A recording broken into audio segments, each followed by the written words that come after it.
So இது பார்த்தீங்கன்னா function முடிஞ்சு ஸோ 2வது நாள் திங்கட்கிழமை அன்றைக்கி பார்த்தீங்கன்னா காலையிலே வந்து என் ஃப்ரெண்டு வீட்டுக்கு போயிருந்தேன் ஒரு 11 மணிக்கா. ஏன்னா ரொம்ப வருஷம் ஆகிடுச்சு அவளை பார்த்து, ஸ்கூல் ஃப்ரெண்டு. ஸோ இப்போ தான் பார்க்க போயிருந்தேன், கல்யாணம் ஆகி என்னை ஒரு வாட்டி போயிருந்தேன். அதுக்கப்புறம் இப்போ தான் ரொம்ப வருஷம் கழிச்சு இப்போ தான் போயிருந்தேன்.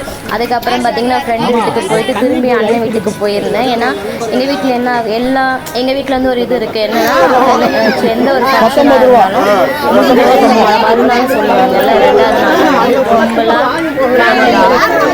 ஒன்றா சேர்ந்தோம் சொல்லுவாங்க.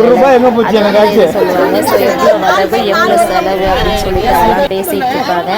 அதுக்கப்புறம் பார்த்தீங்கன்னா எனக்கு இந்த மாயாண்டி குடும்பத்தார்னு சொல்லிட்டு ஒரு படம் மூவி இருக்குல்ல, எனக்கு அந்த படத்தில் வந்து இந்த முத்துக்கு முத்தாக சொல்லிட்டு ஒரு சாங் வரும். எனக்கு அந்த பாட்டு தான் எனக்கு உண்மையாகவே என் ஃபேமிலி பார்க்கும்போதெல்லாம் வரும்.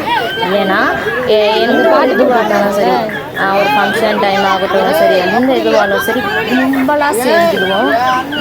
கும்பலாக சேர்ந்துட்டு நல்லா ஜாலியாக பேசிட்டு அடிச்சுட்டு அதுக்கப்புறம் வந்தீங்கன்னா டான்ஸு அது இதுன்னு சொல்லிட்டு செம்மையாகவே இருக்கும் ஃபேமிலியில். ரொம்ப நல்லாயிருக்கும். ஸோ எனக்கு அந்த பாட்டு அடிக்கடிக்கு ஞாபகம் வந்துட்டு இருக்கும் என் ஃபேமிலி பார்க்கும்போது. ஏன்னா அந்த படம் வந்து பார்த்திங்கன்னா என் ஃபேமிலிக்கு கரெக்டாக பொருந்தும். ஏன்னா என் ஃபேமிலி வந்து பார்த்திங்கன்னா நல்ல பெரிய ஃபேமிலி. அதே சமயத்தில் எந்த ஒரு இது வந்தாலும் சரி கல்யாணம் அப்படின்னு ஒரு பிரிச்சு எதுவும் பார்க்க மாட்டாங்க.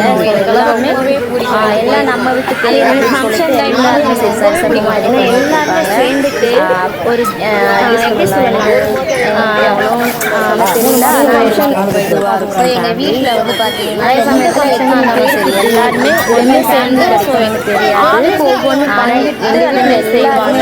தேவையான செய்யணும் அப்படியெல்லாம் எந்த ஒரு இது கிடையாது. எல்லாருமே பண்ணிட்டு எல்லாருமே ரொம்பவே பண்ணுவாங்க. எந்த ரொம்பவே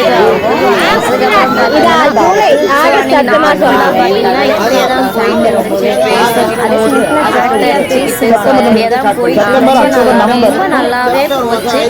நான் வந்து பார்த்தீங்கன்னா ஒரு ஈவினிங் ஒரு 6 மணி அந்த டைமுக்கு தான் திரும்பி நான் அம்மா வீட்டுக்கு போயிருந்தேன். ஸோ அம்மா வீட்டுக்கும் அண்ணன் வீட்டுக்கும் கொஞ்சம் பக்கம் தான். ஆனால் மறுநாள் வந்து கொஞ்சம் தூரமாக போயிருவாங்க. பக்கம் தான், கொஞ்சம் நடக்க வேண்டியது இருக்க மாதிரிலாம் பண்ணிட்டு இது வந்து பார்த்தீங்கன்னா பெரிய அண்ணனோட பொண்ணோட ஃபங்க்ஷன் அதனால ரொம்பவே நல்லாவே போய் இருந்துச்சு. ரொம்ப நல்லா சூப்பராக நடந்துச்சு. எனக்கு ரொம்பவே பிடிச்சிருந்துச்சு. அதே சமயத்தில் ரொம்ப மிஸ் பண்ணேன். ஏன்னா இங்கே வந்து பார்த்தீங்கன்னா எல்லாருமே இருந்தாங்க அம்மா வீட்டுக்கு இருந்துட்டு. ஸோ எல்லாரோட கூட இங்கே தனியாக வரும்போது நல்லா கஷ்டமாக ஆயிடுச்சு. ஆனாலும் என்ன பண்ணுறது கொடுத்துட்டு அதுக்கப்புறம் இருந்தாங்க. ஸோ விட்டுட்டு மனசில் அதுக்கப்புறம் பார்க்க கொஞ்சம் இது அழகாக இருந்தாங்க.